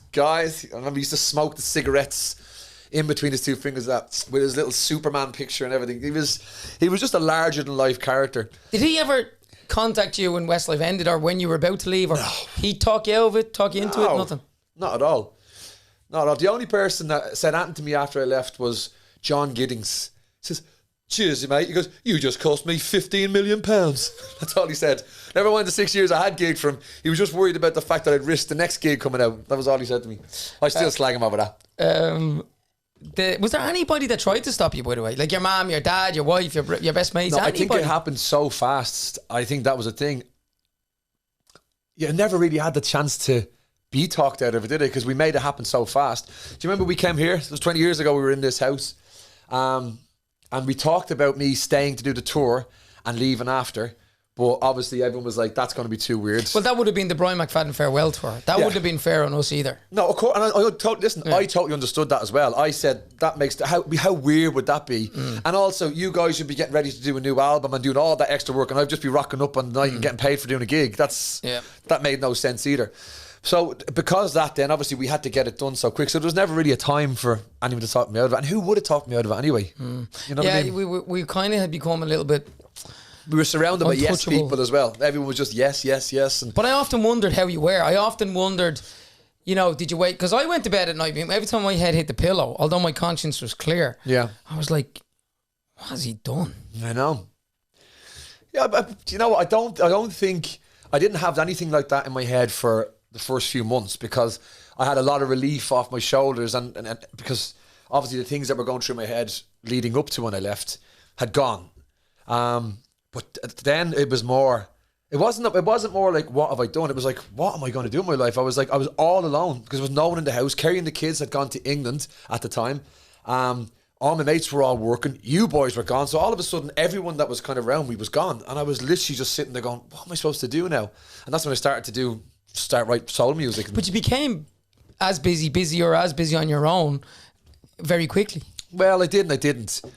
See, the difference is when I was doing it solo, I didn't have to ask any, the five of us, if we said, right, I want to take 2 weeks off in June. Well, all five of us had to agree on that, and then a manager, and then Sonny, and then everybody had. It was so hard to get anything done because of so many people. You're responsible for so many people. Yeah. Whereas with this, it was like if they said to me, right, you're going to go to Australia for 2 weeks. If I said no, I was like, well, I just didn't go.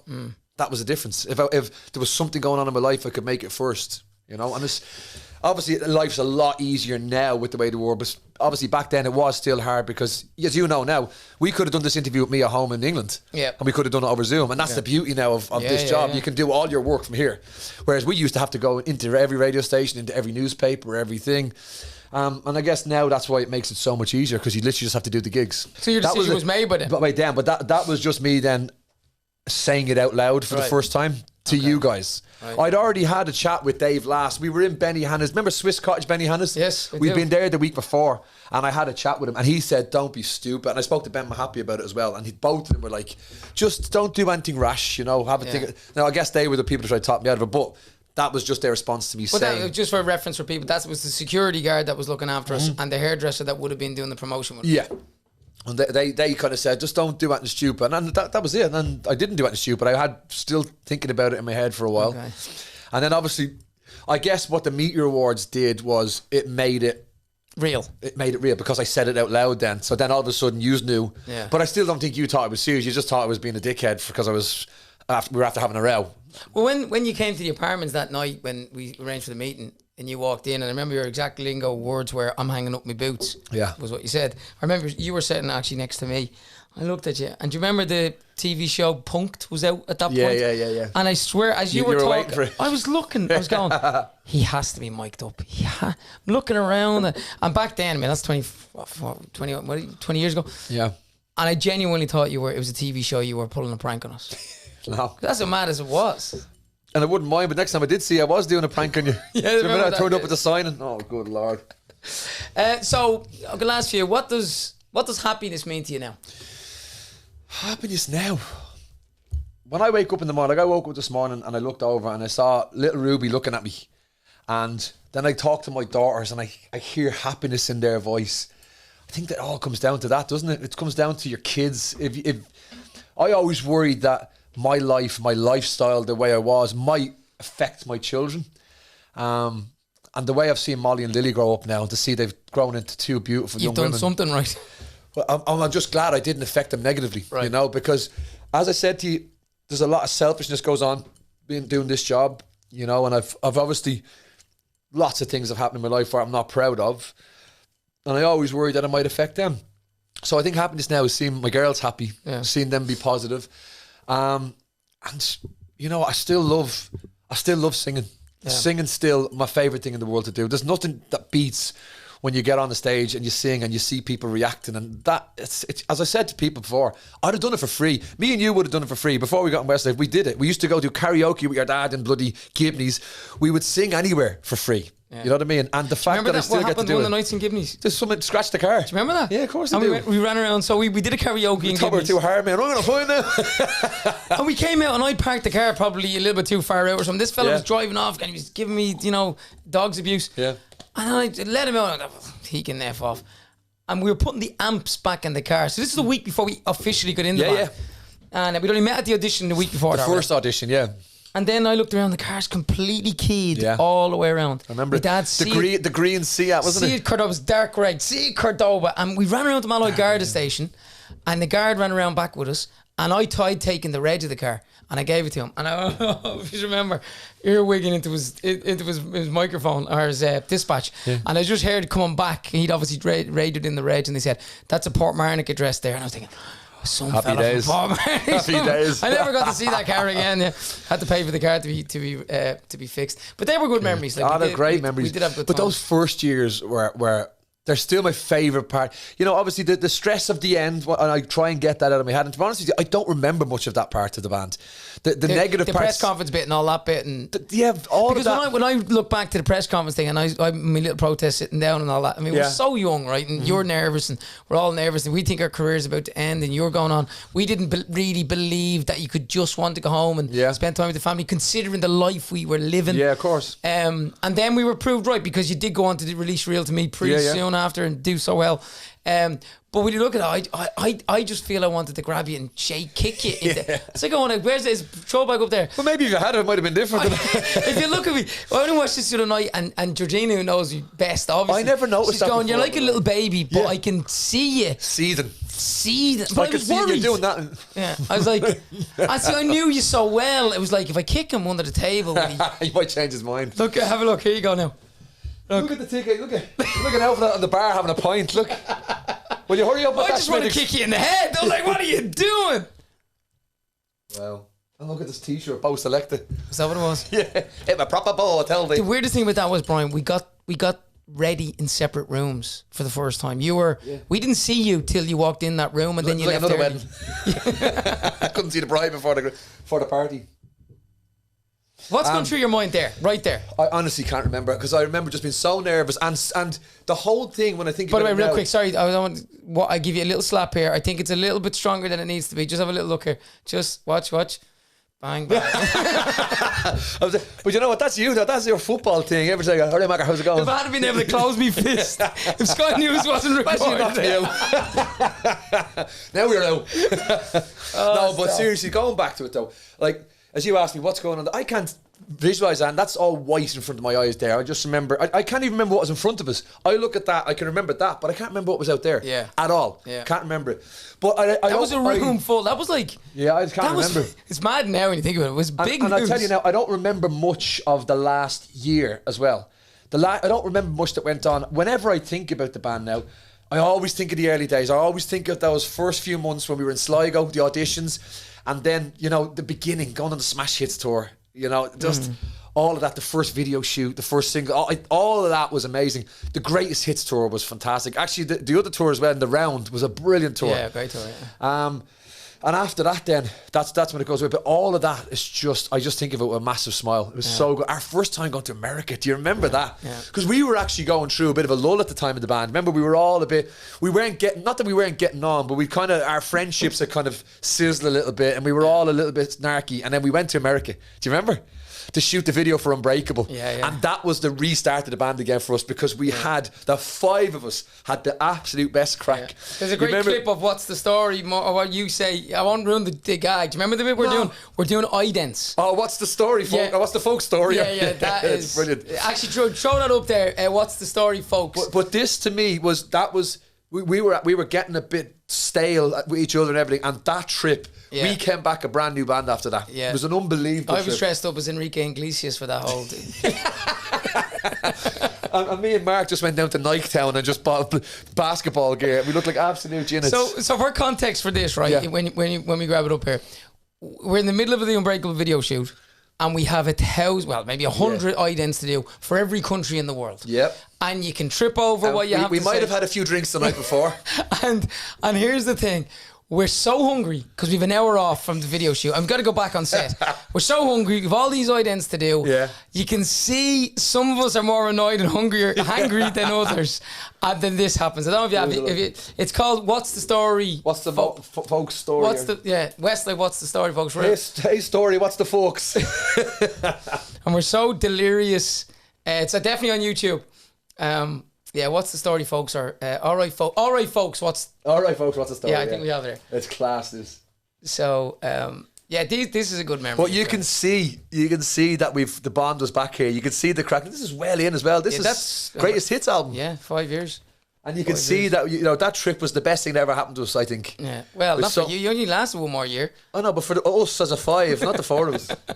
No, I mean you only lasted one more year. It didn't really ignite it too much. You were gone. Not at all. So we did Unbreakable was on the greatest hits album. So then we did Turnaround, and that came out. It was the tour of the Turnaround that I left. So we'd done the whole album and everything. So we went to India to do Obvious. Remember all of that? Yeah. Did the MTV Awards in India. Here we go. You have to go up on the top there and get... You got sound, no? Yeah, we'll try and get up. Our producer to the stars here. No sound on that. Are you hearing that in yours? No. I'm keen. I was like, no, I'm not. Okay, here we go. Sleeveless top on. Our fans in the Philippines, I'm Shane. I'm Mark. I'm Nicky. Brian. And I'm Keen. And we're Westlife. What? I'm Keen. I was like, no, I'm not. Hi, I'm Shane. I'm Mark. I'm Nicky. I'm Keen. I'm Brian. And we're Westlife. By the way, we're on TV. That's so Shane. Lads, I'm hungry. Come on. It's not fun. They're going to say, he's not fun because we're bored. It's not fun. Brian. I'll tell you what's going to happen. They'll ring in, and they'll make it a point on the next show, and they'll be talking about us again. They'll be going, how come? I like that, lads. It's fun because they're going to be bad. Oh, money. 1, 2, 3. Hi, we're Westlife. I'm Shane. I'm Mark. I'm Nicky. I'm starving. Hello. Right story. What's the full? That was the end of it. Good luck. That's probably one of the greatest memories, actually. That whole trip was absolutely brilliant. Did you spend much time with Enrique when you were over there? He was too busy singing to his heroes. Come here, do you remember as well at that time we had a new manager for America? He was Cher's manager. Billy Samet. Billy Samet. He's dead. Is he dead as well? Jeez, anyone left? But Sad, he was brilliant. So what I loved about Billy was Billy decided the way we break LA is I'm friends with all the big club owners. So we'll arrive in a limo and I'll pay paparazzi to take photos. Remember we turned up to Joseph's, was it? Joseph's, yeah. Joseph's, and we got out and all the press like, hey guys. And then all the real press were like, oh, who's this? And that's why it is in America. Do you remember we went to amazing. another place one time and Brittany was in the VIP and then she supposedly lit up a cigarette and the whole place got evacuated. That's and right. The fire brigade were there and all. Do you remember the night we went in and there was NSYNC were there, Yeah. Backstreet Boys, Jessica Simpson, Yeah. Vin Diesel, Christina. Mark Wahlberg, Christina Aguilera, yeah. Stevie Wonder. Do you remember Mark? Mark was over like a Mark light. over on his knees talking to Stevie Wonder, and we came out to the car and he was talking to him for about 45 minutes, Yeah. and then we got into the car and the back and Mark goes, Stevie gave me his number, Yeah. and I looked at it, it was 4 digits, 2061. He must have a special number. We're like, oh, Mark. You got done by Stevie. What's the future for Brian McFadden now? What's the plan? How far ahead are you planning stuff? What are you up to? Well, we're not planning. Obviously, I'm doing the Boys Life thing with Keith Duffy, and that's been. Listen, it's been great. We've got new music coming out. Got a single coming out in September, which is, I think people think that me and Keith doing Boys Life is us singing just Westlife and Boyzone. It's not. This is our second original album. Okay. So we've got a single coming out in September, and then we're actually going on a world tour. We're going to go to America. Our first time to America. Now, it won't be as big as you boys in America, obviously, but we're playing like the Troubadour in LA and places like that. When is that? Next March, April. So March we're in America. So we start in Ireland, then we go to UK, then we go New Zealand, Australia. We go America, New Zealand, Australia, and then we'll do the summer festivals and then back into Europe then for September, whatever. So Okay. we've got a year of touring. Listen, it's great fun. You know, the two of us just go out. We play golf every day. We do the gigs at night. We have the crack. You know, Do you think this is more suited to you than being in something like Westlife, if you know what I mean? What now? Yeah.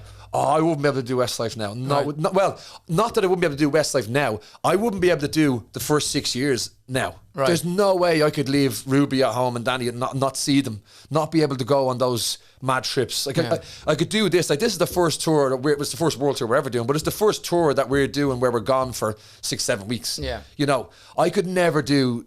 You remember we used to go to Asia and Australia? We'd be gone for 5-6 weeks at a time. Couldn't do that now. Yeah. Wouldn't be able to do that now. Yeah. But I guess you don't do it either, do you? You just pick specific times to go away. Yeah, and well, we try to limit the big trips to no longer than 3.5 weeks. Well, there you go. know So what I you mean? do And that's- a block at a time. But that's what I'm saying. Like we put the hard work, you included, put the hard work in those first 4 or 5 years. So you can do it. We then put a lot more hard work in after you'd gone as well to Yeah. secure and you raised me up. We spoke about being so big. Yeah. And then that, I suppose we got to a level of maturity where we call the shots, where we tell the labels, where we tell the agents, where we say, this is what we want to do.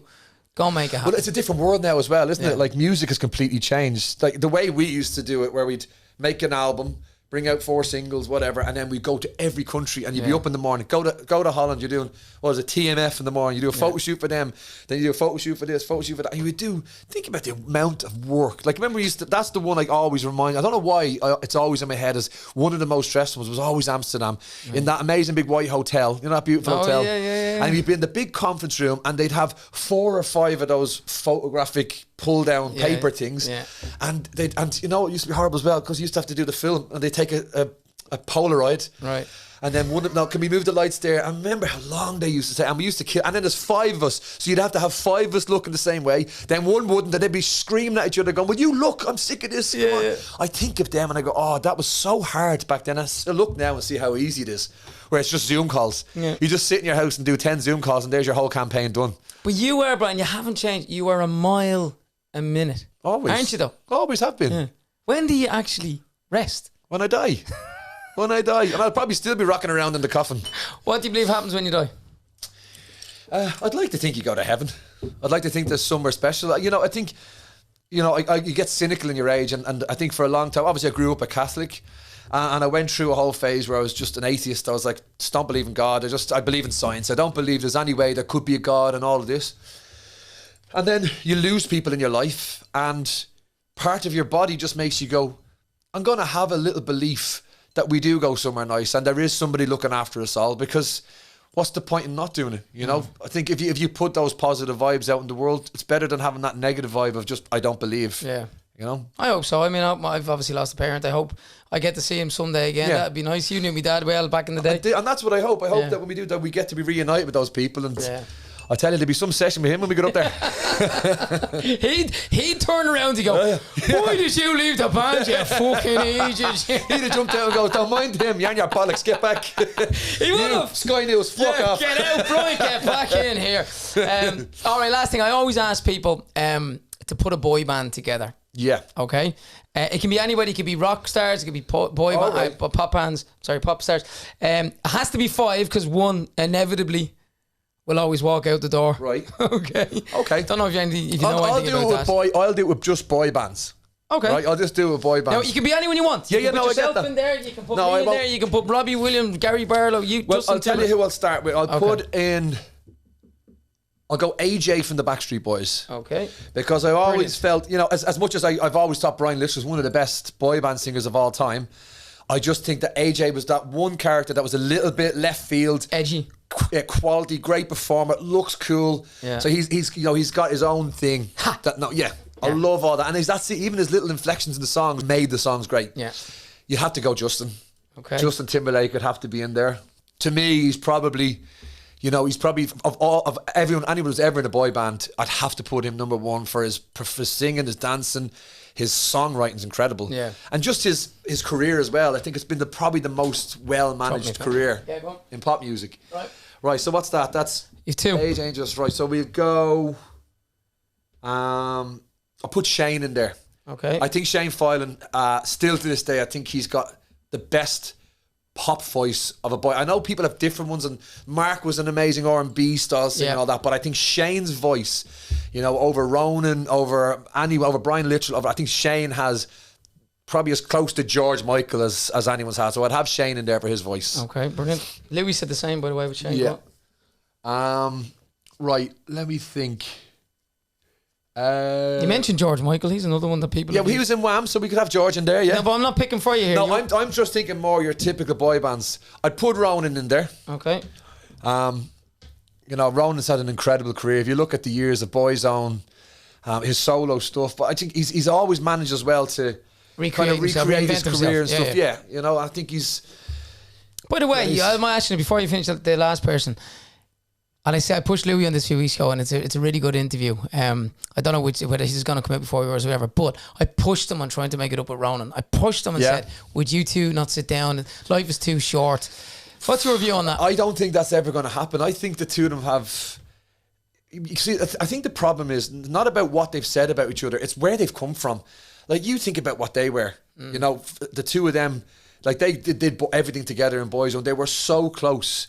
And I think to go from that close and that tight together to being, you know, as petty as they've both been and bitching about each other, I just think that's one bridge that's going to be very, very hard to mend. I do. I'd like to see it. Listen, I think it'd be great if everyone just all got on again. You know, there's a lot of bad blood with a lot of people, and sometimes you look and you go, isn't it quite sad that what you've both achieved in your lives and career, and then everyone and kind of go, and that you can't even talk about it now and shake hands. And that's why I said to Louis, I think both of them are well, Louis definitely, I'm not so sure about Ronan, but I think both of them are hurt. Yeah, it's definitely hurt. Yeah. They're not annoyed, they're hurt. Yeah. That's the thing about it. You can tell that. You know, it's not like they're going, oh, I just don't like him. It's that I'm hurt about what the other person has said and what they did to each other. But look, it's up to them. Hopefully one day they can remember the fact that in whatever year they got together, in 1995, their lives were very different than they are now, and they're both a part of that together. Absolutely. You know? Right, you got AJ, JT, Shane. It's got to be Robbie, isn't it? It's got to be Robbie? It's got to be Robbie. Okay. Yeah, I think, and that's a pretty good band. You've got some different voices in there. You got some style. Who's the leader? AJ, JT, Shane, Ronan, Robbie. You'd probably have to get Ronan to do it, because Ronan's a good man manager, isn't he? Who's going to leave? Oh, Robbie. I only put Robbie in so we could leave. What are they going to be called? Oh, God. What would they be called? There's a lot in there, isn't there? Take boys. Take boys life in the sink toilet street. No, not too many names. Got to see that on the front of the Three Arena. Just the band. Hang on. The lads. The lads. With a Z. The lads. With a Z. Brian McFadden, it's been brilliant. It's been Nicky, it's been interesting. great to catch up. This is the longest we spoke since I left. Yeah, well, I was trying to work out. I think I've only seen you. I definitely saw you at Stephen Gately's funeral. Yeah. I saw you. We bumped into each other in LA. Remember that? We went for dinner. In Hout one day. Oh, in Hout, with a previous ex of yours. And I bumped into you in Gibney's one night. You were having pints with your friends. Don't remember that. Yeah. Oh, You were no. sitting in the very front of Gibney's. How many points did I have? You were locked. And then I do remember we bumped into when your Real to Me promo. We were in Scandinavia one time. Soccer Aid. Oh, Soccer Aid. Soccer Aid. So maybe Time. 6, 7, Yeah. 8 times in total. So this has been great. it's been nice to interesting. talk And do you about know it what? as well. I do believe that the Westlife fans, I don't know about anybody else, but the Westlife fans will I suppose want to hear your side of it, our side I of it. guess it's good that all these years later, it's nice to be able to both of us talk about it rather than me just say what I was thinking. It's nice so that I get to hear what you were thinking, what you were going through, and at least hopefully now the fans will understand a little bit more about what it was. You know? Yeah, no, 100%. And unfortunately, it's life, and things happen in life that you just have to live with. And unfortunately, that's the timing of that was just. Were you all through the years? Were you always conscious when you did interviews of, I suppose, not upsetting us or us not upsetting you, or how the boys might take what you might have said? I'm always very conscious that I want people to know how I feel about you boys, because I think people have this impression that there's us and them, and it's never been like that for me. And I always just want to make sure that whatever I talk about the band, that people do know that I've got nothing but fond memories of it and appreciation. Like, my life is what it is now because of those 6 years in Westlife. Yeah. You know, it's changed forever and for the good. Yeah. So I'll always look at those 6 years as the best 6 years of my life, and I've you know, every day something will happen and a memory will come up, and I'll have that forever. Those 6 years of memories. Even greater than working security in McDonald's on Grafton Street. Well, I did get to meet Ken Doherty one night, and that was pretty special. But yeah, even more than that. But again, I was the day I got into Westlife, I was still working in McDonald's security. Yeah, it's mad. But yeah, what a great 6 years, and I'm so happy as well that you guys got to, because I always try and explain to people as well. There's two Westlifes. There's the Westlife for the 6 years I was there, and then there's the last 14 years of your Westlife, which is to me is a complete new thing. Where you raised me up, and they're two different bands. Yeah. I see it as, you know. No, in fairness, I would agree with that. And we had to do so many things differently. We had to pull together in so many different ways, share out vocals, change vocals. Hey, Hannah, did you not enjoy that though when I left it? You got to sing all my bits. Of course, I never wanted you to come back. They're my bits now. Just so let's be clear. But that's the thing. Like, even people say to me now, would you ever go back to Westlife? Would you do something together? I said it would never work. I tried to explain to people because it is two different things. The Westlife I was in 20 years ago for 6 years, 3 albums, and that goes. The boys have had, you know, how many albums have you had since I did 8, 9 albums, or something like that? You've done 14 or 15 in total. You did 3. But there you go. Yeah. So that's, you know, I'm trying to explain to people what would that look like, me going back. I'm not part of that band. Their catalogue of music I'm not involved in, so it would make absolutely no sense. You know, it's an interesting conversation, but you're right. Like, it's like two different bands. It is. You know, particularly now we're, you know, look at China and different things. Yeah. And it'd be like I can't get a visa. It'd be like putting somebody else in. It'd be like putting somebody else in the band. Do you know what I mean? I always said that. I said it's you know, it is, to me, I always look at it as two different things. And I even said to myself one day, I was like, how would that work? I was like, I go on the stage, I don't even know the words to half the songs. I'd be standing in the back going, it would make no sense. And then come out for the 2 bits and If I Let You Go, and that'd be it. Brian, it's been brilliant. Thank you. One Pleasure. last thing, the message for the 3 boys, what would you tell them? Say, I hope you're well. By the way, how's Mark? He's good. Is he okay? Yeah, obviously, he's, you know, been through the mill health wise, but he's on the mend. Yeah, he's going to be okay. Well, I send him my love, and to thank you for 6 wonderful years. Hope to see you soon. What are you laughing? I'm serious. I know. All of them. Brian McFadden, everybody!